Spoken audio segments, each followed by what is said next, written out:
namaste, and welcome everyone to the Wise Earth Ancestral Healing gathering with Maya Tiwari and all of our Wise Earth community, including all of you. Maya Tiwari has been teaching Vedanta and Ayurveda for the past 35 years, and she is the spiritual head of the Wise Earth School of Ayurveda, which is centered in Asheville, North Carolina. She has written several books on Ayurveda and healing, with a focus on women's healing as well. And she's also the founder of the Mother Om Mission, which is a charitable organization in New York's inner cities. And Maya has been teaching her pioneering work on ancestors, honoring of the ancestors, since 2002. So I'd like to, Maya ji, welcome all of you, myself and Maya ji welcome all of you. And Maya, I'll give the floor to you.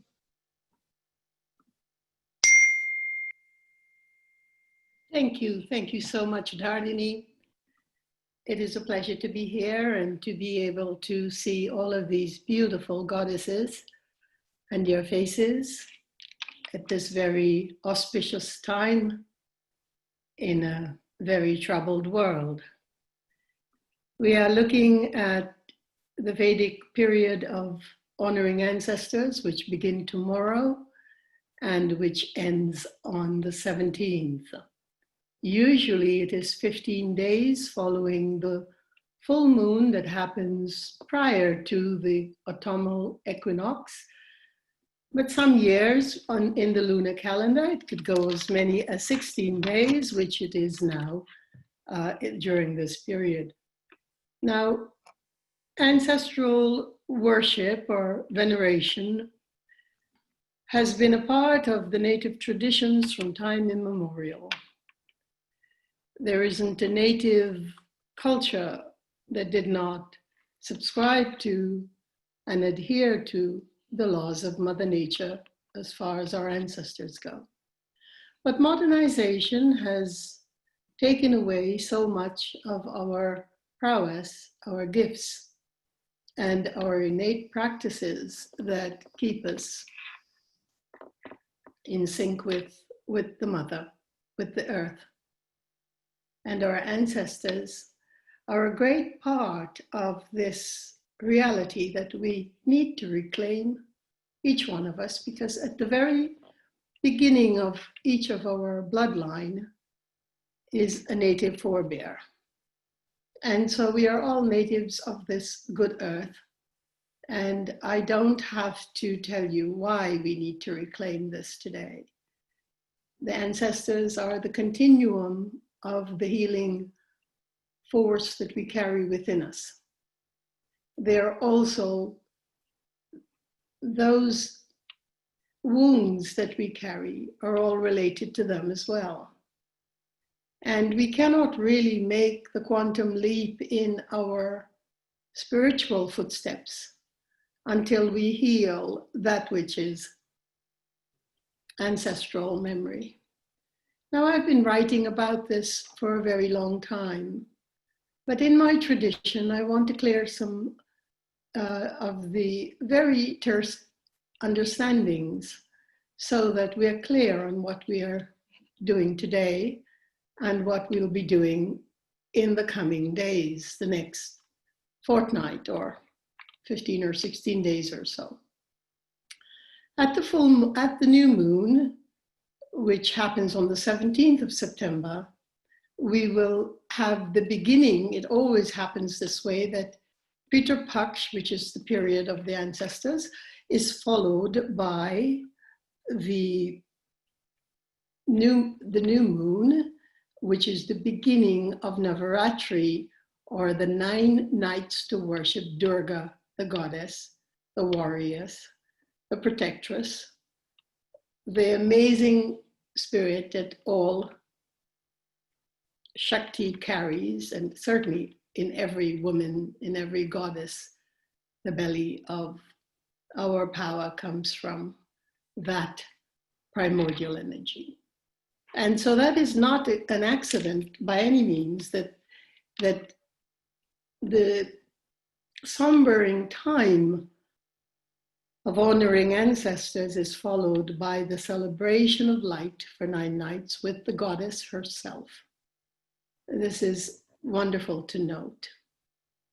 But let me clear up those points that I wanted to for you, because it's very relevant and important that we understand what this practice is about, what it holds, what it does not hold, and why we're doing what we're doing.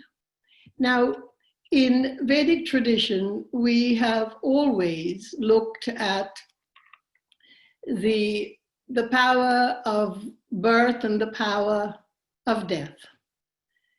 And in the Vedic tradition, which is one of the oldest known tradition that has been preserved to some extent in this world, that has given us Ayurveda, yoga, Jyotisha, Vedic mathematics, physics, astronomy, and astrology, etc., etc.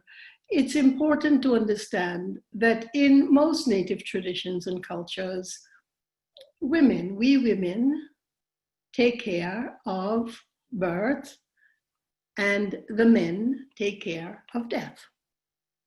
It's really putting it simply, but it will help us to understand where I'm going with this. It isn't about feminine or masculine power. It is about the way we are divinely ordained in our cosmic anatomy, in our spiritual anatomy, physiological and psychological anatomy, in order to perform certain functions that come with the inheritance of our present lives. And so women were not necessarily doing the work of the ancestors after a beloved in the family died. It was the men, and usually the elder sons or the elder men within that tradition or family, that did those works. And we are not doing that work, and I want that to be very clear. That work is called Shraddha.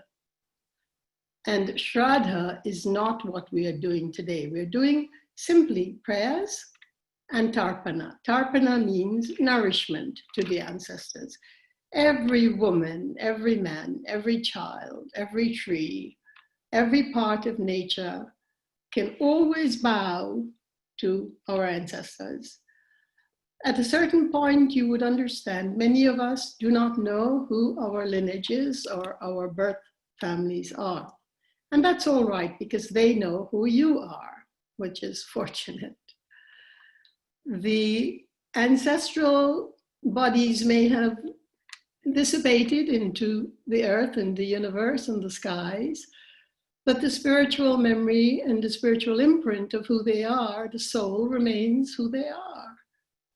And we've often found that when we lose someone that is beloved to us, that they seem to have joined with the angels to protect us in ways that they could not do in the physical body. There is so much to be said about the grace of ancestors. So many reasons why we need to selflessly serve, feed, nourish, and nurture them while we heal ourselves.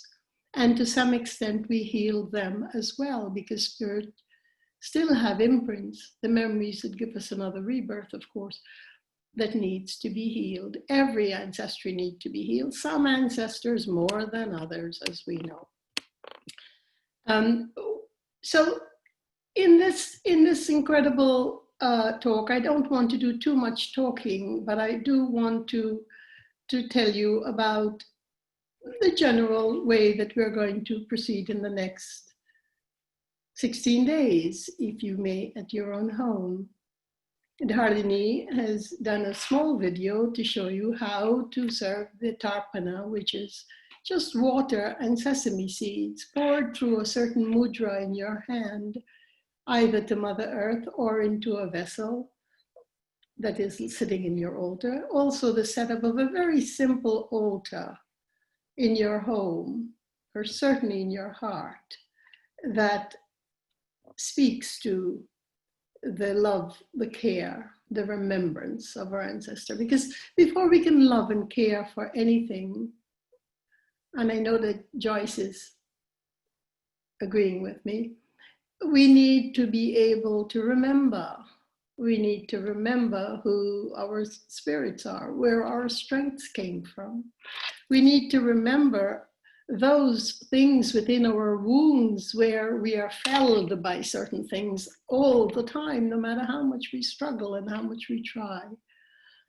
And all of it goes back to ancestor, to ancestry. There are days just to, I think we should go right into that beautiful piece that Dharini, who is a wise earth Ayurveda master teacher, she's been introducing me and has been a very pivotal and central force in the education and tutoring of our online education. I'm sure there are many more wise earth teachers here in this forum. I'm not able to see us all. And for those of you who are wise earth Ayurveda teachers, I welcome you. Always a joy to see you and to have your presence in my talks.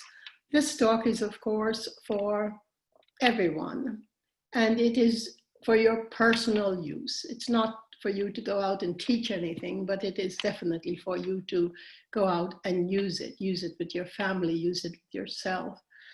Try to enhance what it is we have as our own personal practices to do. Now, there are tons of practice that we have to do. Please do not look at the ancestral practices as just another practice that we have to position into a very overladen and overburdened schedule as it is, because then we are missing the point. And the point of the matter is remembrance.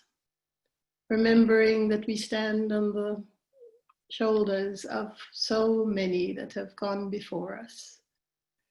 Remembering that they have helped us while they were alive. They may have hurt us while they were alive too, but in fact they continue to be the source of incredible outreach and help to us, if only we can open access to them.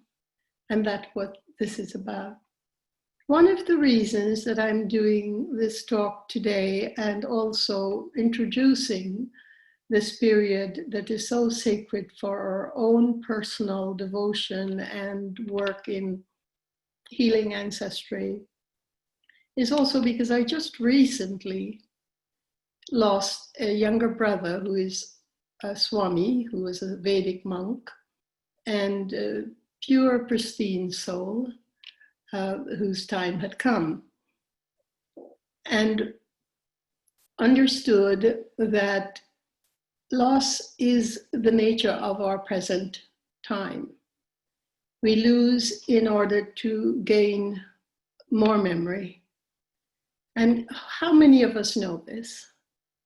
That every challenge comes, I don't like the word lesson. I'm an Aries type, I never liked lessons. But I must tell you that the challenges that we are facing come unwrapped, but there is a hidden ribbon to all of them, and it is change. We're being forced to change certain behavioral patterns. We're being forced to change certain paths. We're being forced to change our relationship to life itself, to the loved ones, to the family, to the work, to the career, to the ideologies and images and identities we've created for ourselves. And underneath it all, we have the support of our ancestors. And we need to know how to claim that, because this is a very trying time. It is a period when we're being tested to the max, each one of us. I have seen it. It isn't just that some of us are going through incredibly crucial times and challenging times, and others are not. Oh, there may be those that have yet to come into their consciousness, that are busy hauling in profits, and that's their karma. That is exactly what it is. But the price of consciousness, the price of growing our consciousness, has never occurred without a great deal of being broken up. And so today we're looking at ancestors, we're also looking at the blessings of the broken, because it is the space in which we live. And if we can see blessings amid the brokenness of life today, we could certainly begin to heal so many deep samskaras, old wounds that go back generation before generation before generation.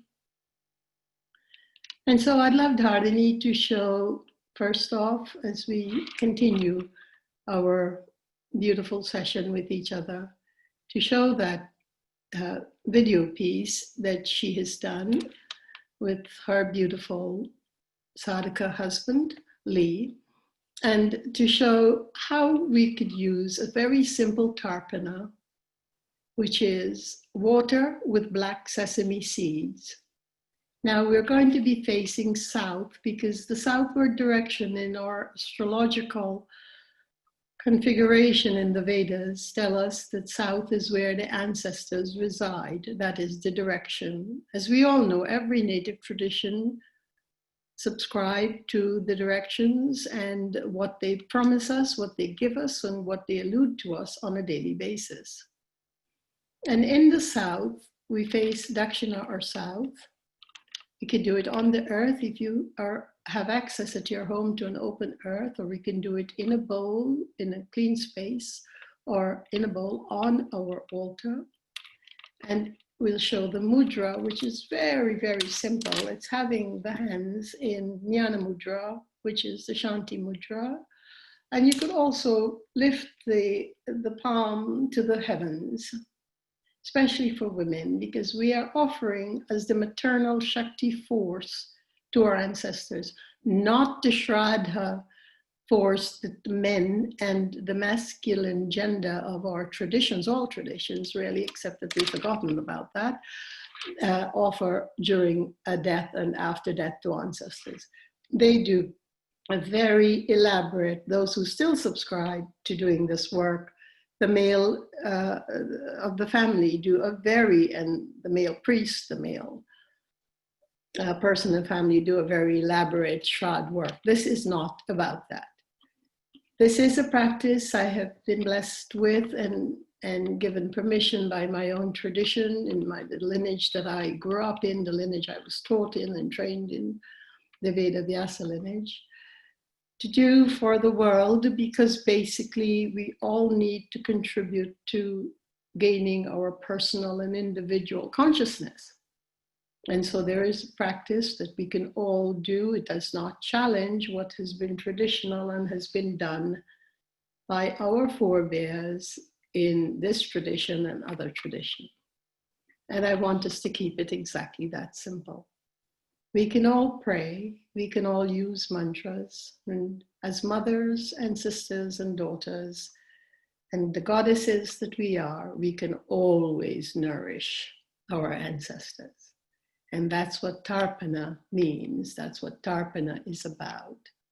In this little brief video as well, we'll be looking at an altar, but you can set up an altar in any way that you want, with your beloved ancestors, with those who've passed on, with those whom you remember, or simply with the elder guru that you have lost in this life or whatever. But please put no living pictures on that altar. We do not want to beckon any untimely demise. You may put a flower, you may light a ghee lamp, which we call the deepa, or you may use a candle that is unscented. You may put your own natural essential oils of lavender, sage, rosemary, frankincense, myrrh. These are all wonderful. There's endless numbers of oils you can use in your candle or just in water. You can put a precious stone, you can put your quartz, you can put a black onyx. A black onyx is very powerful for ancestral work. And we use black sesame seeds because that's very powerful as well, the black rice or the black sesame seed. And the word black, of course, is the color in our own, the physics of our own universe and how that color and that seed, like the sesame seed. It's one of the eldermost ancestors of seeds, by the way, and so that's why we're using it as well. And these are all beckoning. Every seed has life. The water has incredible life. The way we offer seed and water through a mudra, that is the portal to the ancestors as well, when we use that hand in that way, we are actually beckoning so many other supporting energies to come and aid us in this very simple practice. So without much more, I will have Dharani show that video. I may point out a few things as we go on. As you know, I love to talk.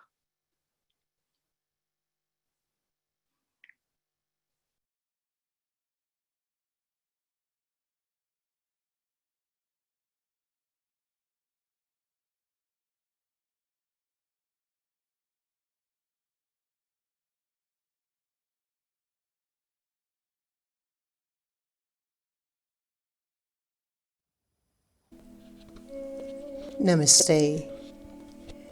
We're bringing to you a small video that shows an ancestral altar. This happens to be Dharini's altar with her forebears. The setup is very simple. Important to see the beauty of light, fresh flower, water, the black sesame seeds, the brass urn that holds the water, and photographs of her forebear. You may also put your idols, incense, sage, and any crystal that speaks to you, but keep it simple. The altar, as we know from this education, needs to be pointing southward, facing southward. When you sit at it, you'll be facing in the southward direction. Now Dharini will show you the mudra through which you will be sending the nourishment to your ancestors. Keep that in mind. This nourishment is to feed them. It is water with black sesame seeds, and it needs to be black sesame seeds. The mudra is Jnana mudra. It connects the finger and thumb in the right hand. And from the right hand, holding that posture, you are pouring the water and seed through it. The jnana, the mudra, the circle of your two fingers, then become the portal through which you are feeding the ancestor. Here Dharini is doing it again in her garden to show you that you can do this practice directly onto Mother Earth, blessing her at the same time as the ancestral tarpana, nourishment of water and sesame seed, go to the ancestral nourishment. We are, of course, providing you a mantra as well with this practice, which you will learn as you move along. But for now, we wanted to show you the setup of a simple ancestral altar and the mudra through which you feed and nourish your ancestor and therefore yourself. Peace be your journey. Peace be your ancestral journey. This is Maya Tiwari, sending you much light and love.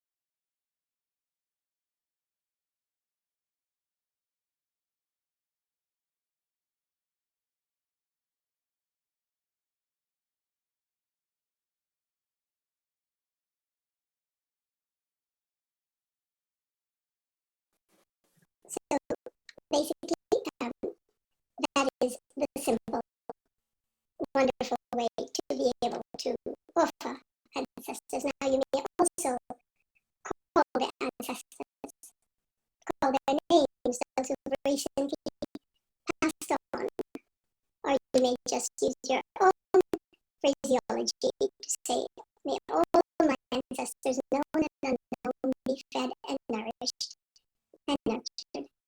May the wounds within myself that came from my ancestral lineage be healed. May their wounds be healed. May my offering help us all. And when we become very good at this, we want to include all ancestors of all traditions for all people. Because the work of the ancestor is generosity. It is giving without returns. We will get returns, but not the ones we expect. And they will be salubrious. Now, let me talk a little bit more about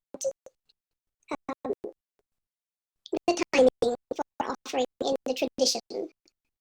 Not just Vedic tradition, but I imagine that so much of the history that we have lost, so much of the history that has been redefined and reworked and rephrased and reorganized and reinvented.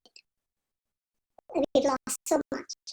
And I know that with my elder friends from native tradition on the Council of the Native People, where I contribute from time to time,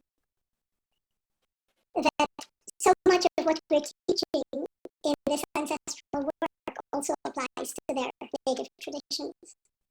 Certainly the Aboriginal tradition in Australia, and the Aboriginal tradition in Guyana, the place of my birth in South America, and the native traditions here in our country, in the United States, and the native elders of other traditions in Europe, in Ireland, in Wales, and Scotland.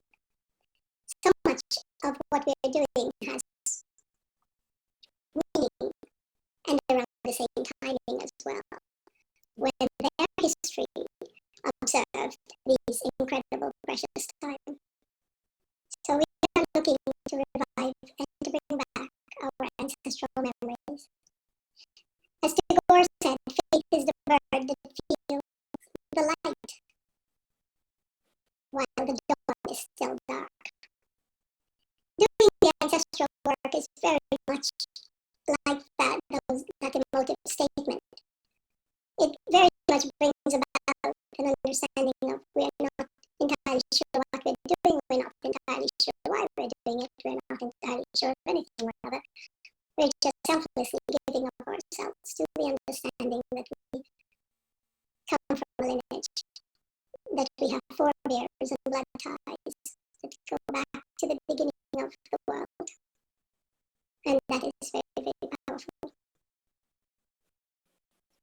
Now, the food offerings made to ancestors are usually served from a copper vessel. It's wonderful to use a copper.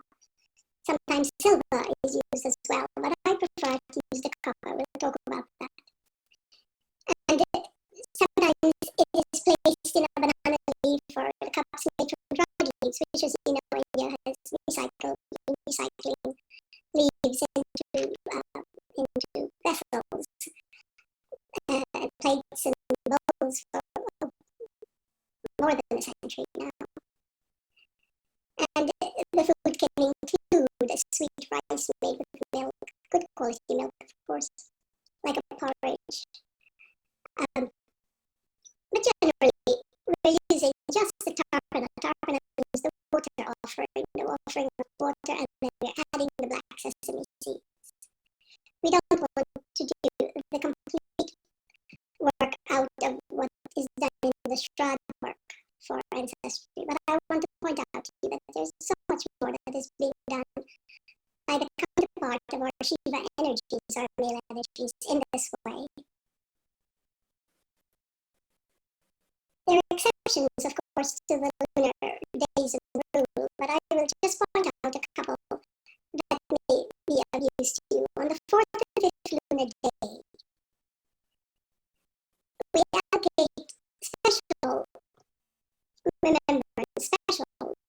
words special memory to those who have died in our immediate family in the past year. That is the offering of the third and fourth. The fourth and fifth, I'm sorry. On the ninth lunar day, we offer the offering for any of the women we know who have been married and died. That's usually an auspicious time to do that. These are just specifics. You do not have to remember them, but they're wonderful. They may come to mind. You may have lost a mother. This is the ninth day of this practice of from the 1st to the 17th. On the ninth day, you will remember her even more so than you normally do. On the 12th day, for children who have passed on, in the your children, other children, many children, the world's children. And also, it is at the same time that we remember even more clearly, with more emphasis and more love and more giving, those of the ascetics, the gurus, our guru, everyone's gurus, the spiritual teachers who've passed on. And we all know so many in the last few years that have gone on to their destination. The Sarvapitri Amavasya is the last day, which would be on the 16th into the 17th, so both days should be looked at as Sarvapitri in this year of 2020. It's intended for all ancestors, yours and everyone else's. And it is considered the most important day for the offering. So ladies and gentlemen, if you cannot offer in all 15 days the tapana and the prayer, please at least offer it on the last 2 days, 16th and 17th. And I say 2 days because this year we have 16 days in the lunar calendar, and in many more years we have 15 days. So just to cover our base, we do both days. And this, of course, also heralds the time of Mahalaya, which is when Navaratri, the 9 nights of celebrating the goddess Durga, the goddess mother, all goddesses, and the goddesses within ourselves, and our own maternal mothers, our own earthly mothers, alive or otherwise. It's when we begin to celebrate life herself. The Vedic lunar calendar is so propitious, it's so auspicious. It is just a divinely ordained set of timing and calendar, because it gives us one after the other phenomenal contributions to how we can contribute to life, to Mother Earth, and to the spirit of this earth seamlessly. And we used to say, when I was living in a monastery, that basically there is a holiday every day in the Vedic calendar. And it is true. But when you look at the seamlessness of each juncture that we're celebrating, whether it's Shivaratri in February or March, or it goes into Ram Navami, which is a celebration of Ram, usually at the end of March or April, the day on which I was born, and whether you go into the Hanuman Jayanti, and then you go into the Krishna Chaturthi, Ganesh Chaturthi, Krishna's day, and then Ganesha's day, and you look at all of it, and it's not isolated at all. There is a phenomenal linkage from celebration to celebration, because it's auspicious time joined on to auspicious time into another auspicious time. And before we can bring light to Goddess, to the Mother, to the absolute wonderment and power of women and the Shakti energies that they carry, we must first go through the portal to meet the ancestors. Imagine that. It's so beautiful to understand not the complexity, but the full cycle, the full circular endless, infinite, ad infinitum ways of how our universe works and what it expects of us too. So with that in mind, I think we can take a wonderful breath and acknowledge that we are assimilating what it is we need to know about our ancestors simply by doing a lunar, solar, or alternate breathing. Very simple, just to keep poise, keep awareness aware. We always listen, not always listen, I don't always listen at all, but we, in these practices, when we come to with each other in this way, we are always listening with awareness rather than the ears and rather than with curiosity. And there's a difference. We can listen and not hear with curiosity, or we can listen with awareness and be able to assimilate so easily. And when we breathe, it's a juncture.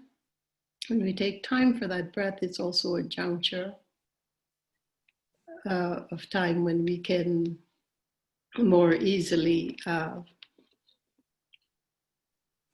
acknowledge that we have heard. Dharini, I call on Dharini. She is co-hosting this with me, not just in introduction, but in fact in adding and giving her voice as well to the practices. We can do the mantra perhaps next, and any other reminders and contribution that you'd like to make. Thank you.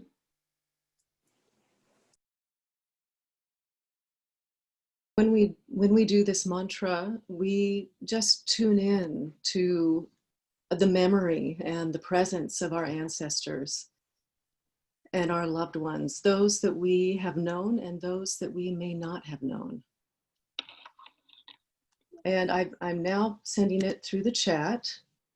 Here it is. It's pronounced Om Namo Vath Petris Saumyaha. Om Namo Vath Petris Saumyaha. And it means simply our obeisance or offering to you, O ancestors. They're longer and more complex chants for ancestors, but this is so perfect because you're doing it while you're offering the tarpana, the feeding, the nourishment, but you can also do it at any time of day, and not just during Pita Paksh, but at any time of the year, at any time that you feel there is Pitra Dosha. Pitra Dosha means, we'll talk a little bit about that before the end. It simply means the wounds we have inherited, and that keeps recreating circumstances for us that just repeat itself endlessly, like windstorms. Mm-hmm. So yes, go ahead. So together we can both, Dharini and I, do this, and we will do it, let's do it 9 times, Dharini. And then we'll have everyone join in, and then we could see if we've got it down to where we need it.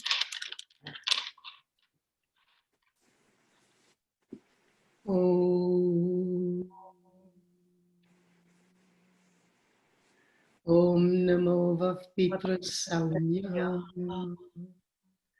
Om Namo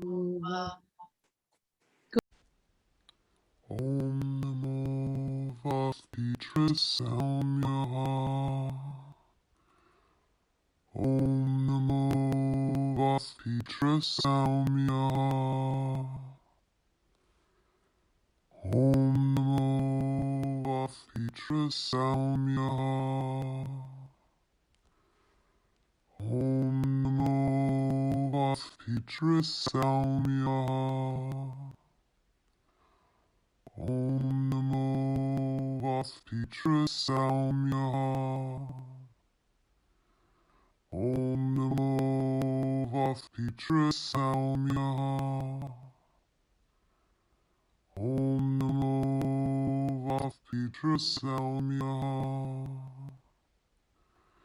Om Namo Vapitra Samya.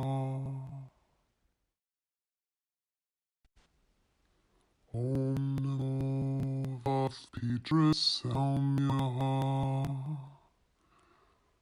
Om Namo Vapitra Samya. Om Namo Vapitra Samya. Om Namo Vapitra Samya. Om Namo Vapitra Samya. Om Namo Vapitra Samya. Om Namo Vapitra Samya. Om Namo Vapitra Samya. Namo Vapitra Samya.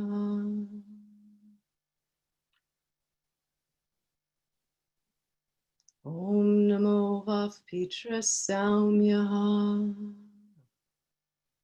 Om Namo Vapitra Samya. Om Namo Vapitra Samya. Om Namo Vapitra Samya. Om Namo Vapitra Samya. We could have everyone join in now. You may not be able to unmute it because it'll be a cacophony of noise. But perhaps we could, thank you, darling. Perhaps we could have everyone join in, at least do a personal, what do you think? Mm-hmm. To just do, thank you so much, to do a personal time with it quietly. Yes. Unfortunately, on Zoom, we do not have the ability to unmute everyone and hear a combined sound as we would in person. But if you, Dharini can maybe advise how we can best do this and accomplish it as a group chant. We can unmute everyone. There'll be a reverberation of everyone's chanting, but we could do that for a moment just to hear the collective voices and then go back to silent repetition. Yes. And by the way, if I may say this before we continue, let me just read what I put in the chat. Usually, Navaratri begins right after Peter Paksh, and I made such a big deal about it now. It was exactly in the year 2020 when nothing is predictable. Here is another, what do you call an unusual incident in the unpredictable in 2020. The only time Navaratri does not directly follow Peter Paksh timing is during the time a year when it's called Adhik Maas happens. It's also known as the Purushottam Maas is added to the lunar calendar. And 2020, believe it or not, is one such rarity when this is added to the calendar that pushes Navaratri now out for another month. This is how desperately we need to appease our ancestors, because now we even have a month put in between these two timing to seam it together. Now, most of us, I just wrote a little note in your chat, so if you can access chat, please just clip out the word Purushottam Maas, M-A-A-S, or Adhik, A-D-H-I-K, Maas, M-A-S, and Google it after we're done. Not maybe directly after, but it will explain this very complex lunar significance of the year 2020. And it's funny because my mother reminded me of this sometime after Shivaratri, and I totally forgot about it. And as soon as we've got many wonderful, alert advocates here in the in the chat box pointed out, oh, but it is October 17th on Google. Well, of course, Google goes ahead of all gurus. Okay. Yes, I had that little thing back here saying, no, we missed that. But you know, has anything been predictable in 2020? Honestly, ladies and gentlemen, have we had anything that has met the norm? No. Okay, sorry. Okay, so I'll start chanting. We'll open it up for just a moment of shared voice, and then I'll mute everyone. And how about if we just chant silently? I'll quietly lead for just a few more rounds. You can unmute yourselves, and we'll chant together. Om Namo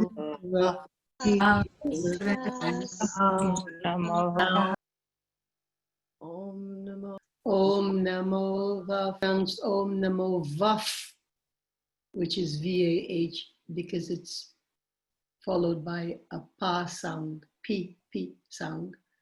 So Om Namo Vaf, Pitras Samyaha. Pitris Samyaha. Om Namo Vaf, Pitris Samyaha. Om Namo Vaf, Pitris Samyaha. Om Namo Vaf, Pitras Samyaha. Om Namo Vaf Pitras Samyaha. Om Namo Vaf Pitras Samyaha. Om Shanti, Shanti, Shanti. Hari Om. Dharini, may we ask everyone to take a personal moment to contemplate on anyone you have lost this year in your immediate family. And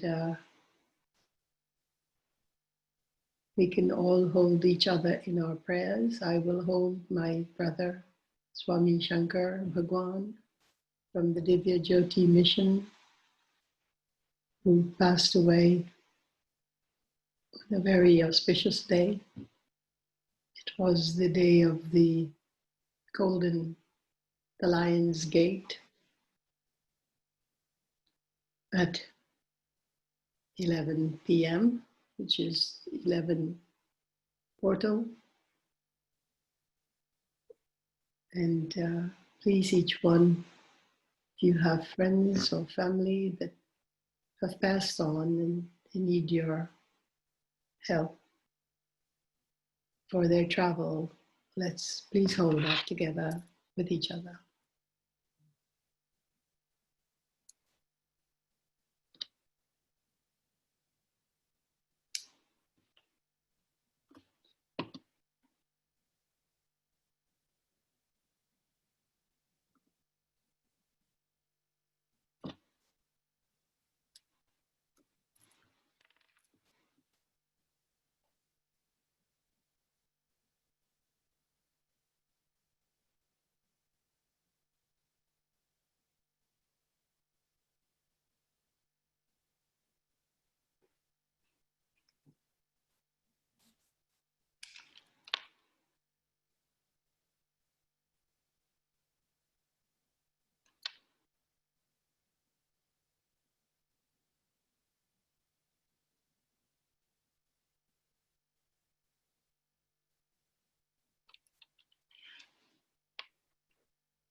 Namaste.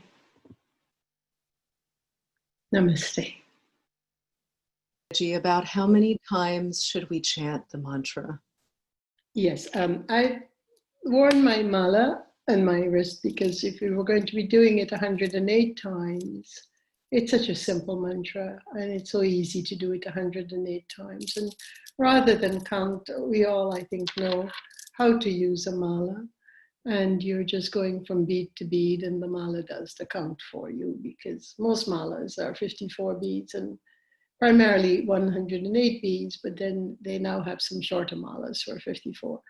So if it's 54 bead, a shorter mala, you do it twice, and if it's the 108 beads, then you do it once around. But for those of us who are enthusiastic about it and have allocated time to do it, we can do it 1,000 and 1,100 times, sorry.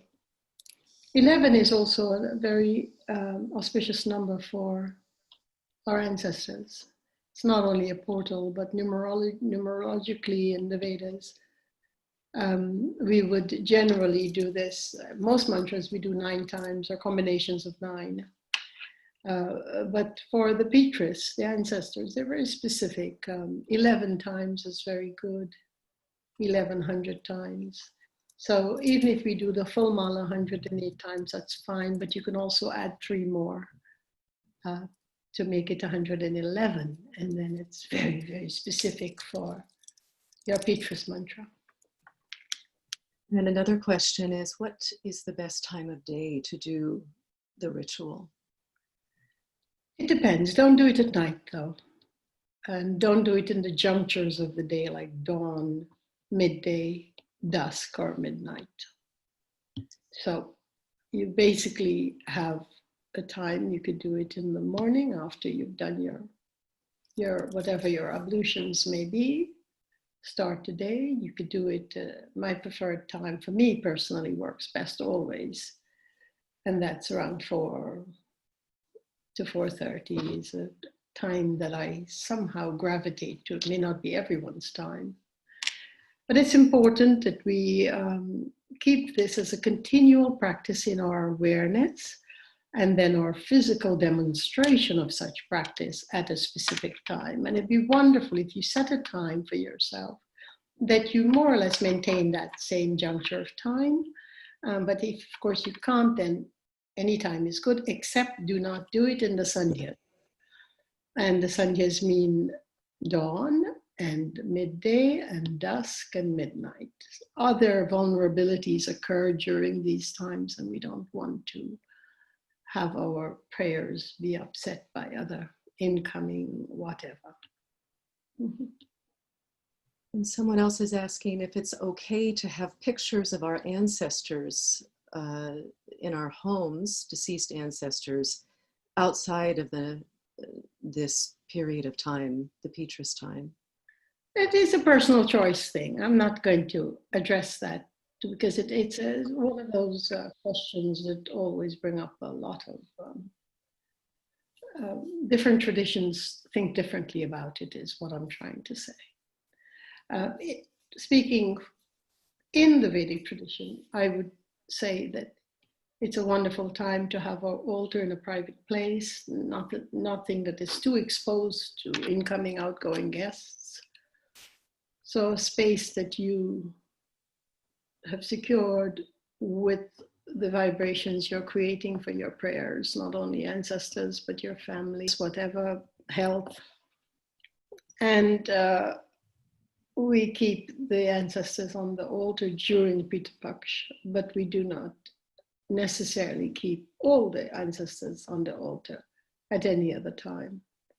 And it's up to you as a person, your own sense of what you need around you to support you. And if we pour the water into a bowl on the altar, what to do with the water in the bowl afterwards? Yes, always to put it. But Dharini, you can answer some of these yourself because you're very adept at the work. But this question, yes, to Mother Earth, of course. It doesn't go down into the systems that we've created as humans to use here in modern times. Any little bit on the earth, and if you live in an apartment and you could pour it into the plants, and some of the plants, or if it's too much and it can't pour it into the plants, then you put it in a bottle and take it to the park. But to Mother Earth is always best. A river is ideal as well if you have a stream or running water as well. But not lake, the ocean, surely. Flowing water.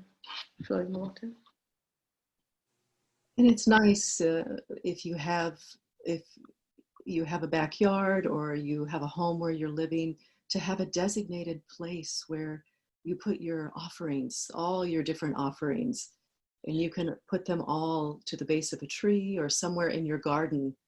And it's really nice to establish that for yourself in your own home. Another question is, if you don't have access to black sesame seeds right now, is it okay to use black mustard seeds? No. We don't want to irritate the ancestors. Someone else is asking for a translation of the mantra. Yes, darling, you may go ahead with that. The mantra means obeisance to you, my ancestors, my dear ancestors. You are, it's obeisance, meaning you're paying your respects, you're honoring them. So you're repeating this, obeisance to you, my beloved ancestors. And as we said earlier too, we are always also can add our own words in our own language. The mantra is important because it's fortified in Sanskrit as a cosmic vibrational tool. That is what Sanskrit is about. But in addition to that, we can say, please accept this, or please forgive this, or whatever, in our own language, just to seal it for ourselves. Many prefer to do that. And you can make whatever prayers that you want to make, whatever's in your heart. When you finish the mantra recitation, you can take a moment and you can make those personal prayers. There may be something in particular that you would like to bring healing to, or that you carry as a difficulty, and to really place that, at the feet of your ancestors and ask for help. Someone else is asking if we can use black rice. Yes, absolutely. Rice is very important, yes. If we are doing a mala of the chant, is that before we do the water ceremony or after? Either way, fine. Up to you. Yeah, you can chant the mantra while you're pouring it through the mudra, and then you can continue to chant the mantra afterward. And many who are learning the mantra get distracted with pouring and doing it at the same time. So if you're learning it and you don't want to feel klutzy about the practice, then basically just do the mantra first, do the pouring, and then after you finish the pouring, do the mantra at leisure and your own affirmation, or you can begin with your affirmation. There is no particular order. The mantra is important though, and we want to be able to be comfortable with the mantra. So someone else is asking about the ancestors' photos. Should they be in the South all year long? I think that goes back to what you were saying earlier, Maya, that you didn't want to really comment too much on that. And they're also asking, does the altar at this time need to be in the South? Yeah, it always best when the South portion of the home, wherever that is, hopefully it's not in the commode or in the kitchen, We don't want it in either place, but if you can put it in the southern corner of your home, where the altar is sitting, and when you look over the altar, you can see the southern direction, or the south direction is behind it. So when you're sitting at the altar, you're facing south, right? Good. If you can't put it comfortably in the southern corner, south corner within your home, within any of your rooms, then put it where you can where it's best for you to put it, but make sure you are facing south when you're sitting at the altar. Is that clear, Harani, do you think? Yes, and yes, that's clear. Your body is facing the south when you're doing the But ritual. generally, it's also great to have the altar sitting in the south set of your home as well.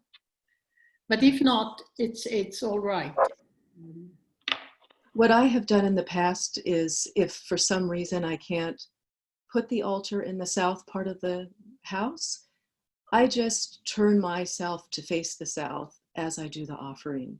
And of course, if you go outside, then you can locate the south and sit facing that direction. And for those who want to keep their pictures up, that's fine, that's up to you, but please make sure you're tending to that altar every day. You're not allowing dust to gather on it. It has fresh flower, it has fresh water. Altars are not inanimate stands. They require visible care.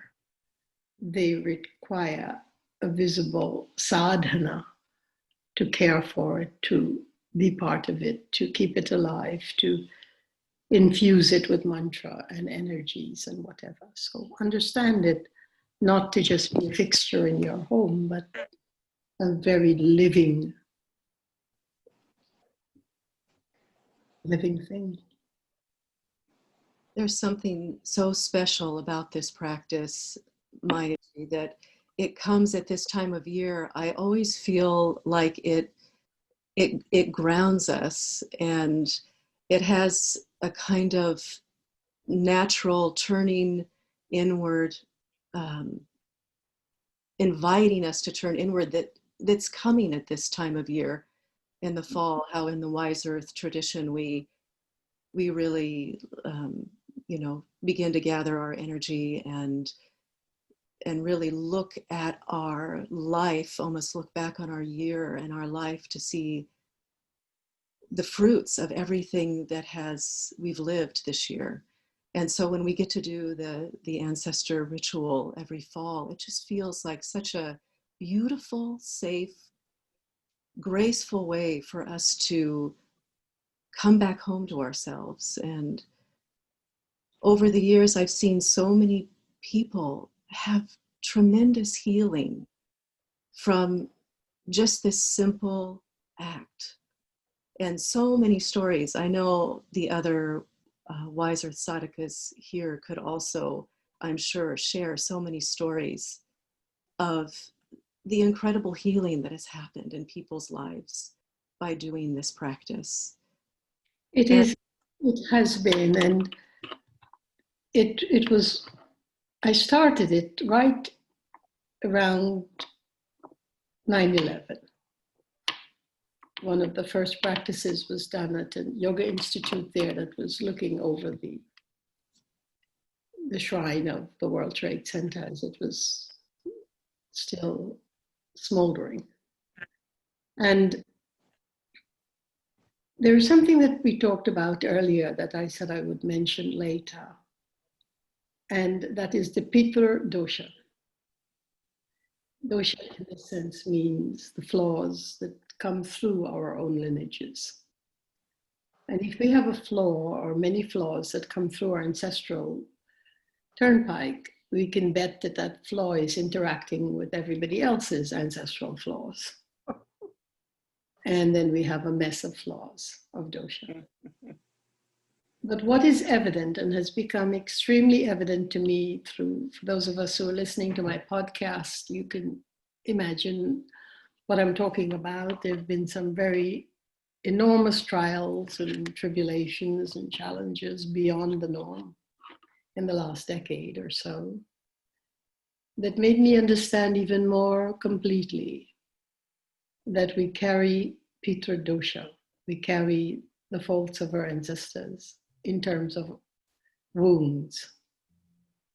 Faults are only faults because we all make mistakes and we never know the ramification. Most of our ancestors had no idea that lineage after lineage of the bloodline, generation after generation, whatever their issues were, would play out within the human genome. But it does play out. And Pita Paksh is not only a generous act, it's a necessity, it's imperative that we do it. We must put wounds known and unknown to rest. We must appeal to the consciousness and awareness of our incredible living universe to forgive our ancestral missteps. And some of it were more like onslaughts, as we know. They have been both victim and perpetrators. In all tradition, none of us have been exempt from it. And this work, when done in earnestness, when done with a passion to not only forgive what we do not know, not only to name to manifest and then unmanifest, dissolve for good the unspeakable wound, this work gives us a tremendous ground under our feet. And it's called the ground of the ancestors. Because whether or not we know it, we walk on that ground. And if it is not resolved, it slides, it's slipshod, we're shifting around in cyclical ways. So we've had almost as many incredible positive reports from the hundreds and hundreds and hundreds of people have done this all over the world, when I took the Living Ahimsa tour around in places like Brazil and Australia and India and lots of places in the United States and Canada and UK. And what we found is that it sort of sneaks in. People don't know the efficacy of it right away, and then things start to change, and some don't catch it until years later after they've done the work. Others catch it right away. It is beneficial, but it's beneficial especially now in 2020. We almost don't have a choice, really. We'd always have a choice, but I see it as one of the most profound of the top 3 things that I must do in my life. One of the most profound top 3 priorities in my life today is open the communication clearly with my ancestors. And this does it. Thank you. Thank you. So I think we should let everybody go to bed now. Before we say goodbye, I'm including the link to Maya G's podcasts. I just put it in the chat, and I'm also including the link to the Wise Earth School website, where you can find the full course on this practice. It's a short course, but it's beautiful, and so you can find the link there. And just to close, Carrie was asking if she could do this practice along with her husband and her children. And yes, they can all participate.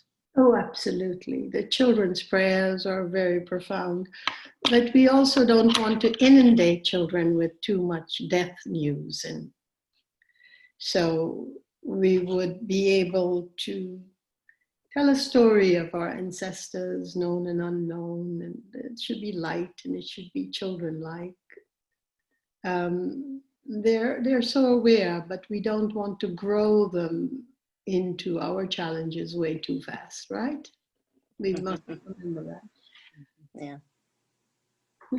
Okay. Maya, thank you so much for giving us your time in this way. It's so precious, and thank you all for coming. Dharini, and a special thanks to you for making this possible and for helping me through with all of my various ends of the work and also the technical end of it for this broadcast. We are going to be having a recording of it, which we will send out a general email again and let everyone know where that recording can be found, so you could look at it again at your leisure, or someone you recommend may look at it.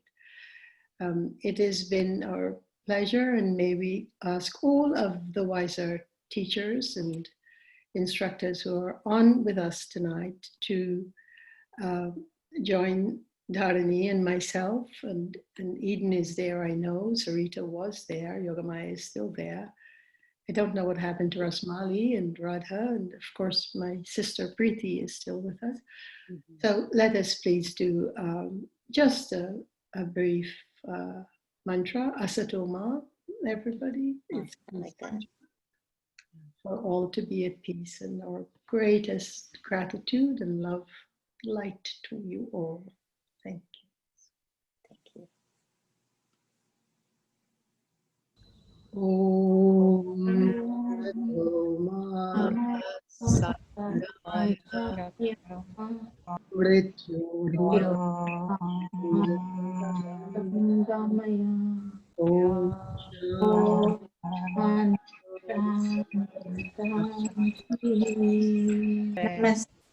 Namaste.